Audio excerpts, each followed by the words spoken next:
Hello నమస్తే welcome to Telugu 360 cinema bulletin. నిజానికి Kannappa cinema release కు ముందు ఈ సినిమా ఓటీటీ డీల్ ఇంకా ఫిక్స్ కాలేదని స్వయంగా విష్ణునే చెప్పారు. తన సినిమాను ఓటీటీ సంస్థలు తక్కువకు అడుగుతుండటంతో రిలీజ్ అయి హిట్ అయిన తర్వాతే కన్నప్ప సినిమాను ఓటీటీ సంస్థలకు బేరం పెడతానంటూ చెప్పుకొచ్చాడు. అయితే విష్ణు చెప్పినట్టే కన్నప్ప మూవీ ఓటీటీ డీల్ ఇప్పుడు కుదిరేసింది. అమెజాన్ ప్రైమ్ కన్నప్ప సినిమాను మంచి ఫ్యాన్సీ రేట్ కు కొనుగోలు చేసినట్టు తెలుస్తోంది. దీంతో ఈ సినిమా ఎట్టకేలకు ఓటీటీ స్ట్రీమింగ్ కు రాబోతుందన్నమాట. ఈ నెల 4వ తేదీ నుంచి అంటే రేపటి నుంచి Kannappa movie streaming కాబోతున్నట్లు hero Manchu Vishnu social మీడియాలో అఫీషియల్ గా పోస్ట్ చేశారు. లేడీ ఓరియంటెడ్ అనే జానర్ ని టాలీవుడ్ దాదాపు మర్చిపోయింది. హీరోలు వాళ్ళ ఎలివేషన్లు అంటూ మురిసిపోతూ హీరోయిన్స్ కి ఇంపార్టెన్స్ ఉన్న కథల్ని చిన్న చూపు చూస్తుంది. అప్పుడప్పుడు అమ్మాయిల చుట్టూ కథలు తిప్పితే కొత్త డైమెన్షన్ కనిపిస్తుందని సినీ రూపకర్తలు చెప్పుకుంటారు. కానీ ఆ అవకాశం లేకుండా పోతోంది. హీరోయిన్ ఓరియంటెడ్ సినిమాలకు మార్కెట్ ఉంటుందని, ఆ సినిమాలు చూడ్డానికి ప్రేక్షకులు సిద్ధంగా ఉంటారని చాలా సార్లు నిరూపితమైంది. కానీ ఆ దిశగా ఎందుకో ఆలోచించడం లేదు. ఇప్పుడు అనుష్క వంతు వచ్చింది. అనుష్క ప్రధాన పాత్ర పోషించిన ఘాటి ఈ వారమే విడుదల కాబోతుంది. ఈ సినిమా అనుష్కకు, క్రిష్ కు ఎంత కీలకమో టాలీవుడ్ కథలకు కూడా అంతే కీలకం. అనుష్కని ఓ మాస్ హీరో రేంజ్ లో చూపించబోతున్న కథ ఇది. ఇలాంటి ప్రయత్నాలు వర్కౌట్ అయితే లేడీ ఓరియంటెడ్ సినిమాలు మరిన్ని పుట్టుకొస్తాయి.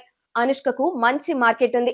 అరుంధతి, భాగమతి లాంటి సోలో హిట్లు తన ఖాతాలో ఉన్నాయి. అరుంధతి అయితే ఓ చరిత్ర. లేడీ ఓరియంటెడ్ కథలకు ఎంత విస్తృతి ఉందో చెప్పిన సినిమా అది. భాగమతి కూడా అప్పట్లో మంచి వసూళ్లే అందుకుంది.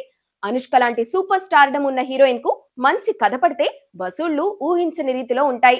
ఆ అవకాశం ఘాటితో రాబోతుంది. ఈ సినిమా హిట్ అయితే కథల రూపురేఖలు కొద్దిగా మారే అవకాశం కనిపిస్తుంది. అనుపమ, సమంత, తమన్నా, సాయి పల్లవి లాంటి కథానాయకుల కోసం మంచి పాత్రలు రాసే ఛాన్స్ రచయితలకు దొరుకుతుంది. మరి స్వీటీ ఏం చేస్తుందో చూడాలి. Hit, super hit. టాలీవుడ్ ఈ మాట విని చాలా వారాలైపోయింది. 2025లో తెలుగు చిత్రసీమకు విజయాల శాతం చాలా తక్కువ. ఆగస్టులో అయితే టాలీవుడ్ కు గట్టి దెబ్బలే తగిలేశాయి. కనీసం ఈ 4 నెలలైనా ఓ 4 హిట్లు ఖాతాలో వేసుకోవాలని చూస్తుంది బాక్సాఫీస్. అందులోనూ ఈ సెప్టెంబర్ చాలా కీలకం. ముఖ్యమైన సినిమాలు, అన్నో కొన్నో అంచనాలున్న ప్రాజెక్టులు ఈ నెలలోనే ప్రేక్షకుల ముందుకు వస్తున్నాయి. సెప్టెంబర్ 5న ఘాటి వస్తుంది. క్రిష్, అనుష్క కాంబోలో రూపుదిద్దుకున్న సినిమా ఇది. లేడీ ఓరియంటెడ్ సినిమా అయినా హీరోల ఎలివేషన్లకు ఎక్కడా తక్కువ కాకుండా ఇందులో స్వీటీని చూపించారట క్రిష్. ఇది ఘాటి కాదు, ఘాటు సినిమా అనే రేంజ్ లో ప్రచారం చేస్తున్నారు.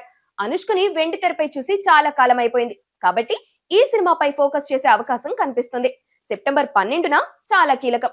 ఈ వారం కిష్కింధపురి, మిరాయ్ 2 క్రేజీ సినిమాలు బరిలో ఉన్నాయి. ఒకటి హారర్ అయితే మరొకటి ఫ్యాంటసీ. ముఖ్యంగా మిరాయ్ పై భారీ అంచనాలు కనిపిస్తున్నాయి. తేజ సజ్జా, హనుమాన్ తరువాత చేసిన సినిమా ఇది కాబట్టి ట్రైలర్ ప్రామిసింగ్ గా కనిపిస్తుంది. చిత్ర బృందం కూడా పాన్ ఇండియా స్థాయిలో ప్రచారం జోరుగా చేస్తోంది. కిష్కింధపురి ట్రైలర్ తో షాక్ ఇచ్చింది. ఇదో హారర్ సినిమా. విజువల్స్ బాగున్నాయి. ఇక అందరి దృష్టి సెప్టెంబర్ 25న రాబోయే ఓజీ పై ఉంది. ఈ నెల కాదు, ఈ ఏడాది జాతకాన్ని మార్చేసే శక్తి ఉన్న సినిమా ఇది. పవన్ చేతిలో ఉన్న ప్రాజెక్టుల్లో ఓజీకి మించిన హైప్ దేనికి లేదు. పవన్ ఏ సినిమా ఫంక్షన్ కి వెళ్ళినా, ఏ కార్యక్రమానికి వెళ్ళినా అక్కడ ఓజీ ఓజీ అంటూ అభిమానులు గోల చేసేవారు. వాళ్ళ నిరీక్షణకు ఈ నెల 25తో తెరపడబోతోంది. గ్లిమ్స్, పాటలు ఈ సినిమాపై హైప్ మరింతగా పెంచేశాయి. టీజర్ వస్తే అది రెట్టింపయ్యే అవకాశం కనిపిస్తుంది. ఏ మాత్రం అంచనాలు అందుకున్నా ఈ సినిమా పవన్ కళ్యాణ్ కెరీర్ లో అతిపెద్ద కమర్షియల్ హిట్ అయ్యే అవకాశం ఉంది. బెల్లంకొండ సాయి శ్రీనివాస్ తన కెరీర్ లో తొలిసారి చేసిన horror cinema Kishkindhapuri. Anupama Parameswaran heroine. చావు కబురు చల్లగా ఫేమ్ కౌశిక్ దర్శకత్వం వహించారు. ఈ నెల 12న విడుదల కాబోతుంది. ఈ రోజు ట్రైలర్ వదిలేరు. ఊరికి ఉత్తరాన, దారికి దక్షిణాన, పశ్చిమ దిక్కున ప్రేతాత్మలన్నీ, పేరు వినగానే తూర్పుకు తిరిగే ప్రదేశం అనే డైలాగులతో ఈ కిష్కింధపురిని పరిచయం చేశారు. సాధారణంగా హారర్ సినిమాలు ఏ టెంప్లెట్ లో ఉంటాయో ఈ సినిమా కూడా అలాంటి టెంప్లెట్ లోనే మొదలైంది. కాకపోతే క్రమంగా ఓ కొత్త కోణంలోకి వెళ్ళినట్లు అనిపించింది. ఓ దెయ్యాల కోట, దెయ్యాలపై ఆసక్తి ఉన్న వాళ్ళు, దెయ్యాల గురించి తెలుసుకోవాలనుకుంటున్న వాళ్ళకి ఆ కోటలోకి తీసుకొస్తారు. అక్కడి నుంచి వాళ్ళ ప్రయాణం ఎలా ఉండబోతుందనేదే ఈ కథ. విజువల్స్, సౌండ్ ఎఫెక్ట్స్ చాలా బాగున్నాయి. హారర్ కథకు మించిందేదో ఈ సినిమాలో ఉంటుందన్న భరోసా ఏర్పడింది.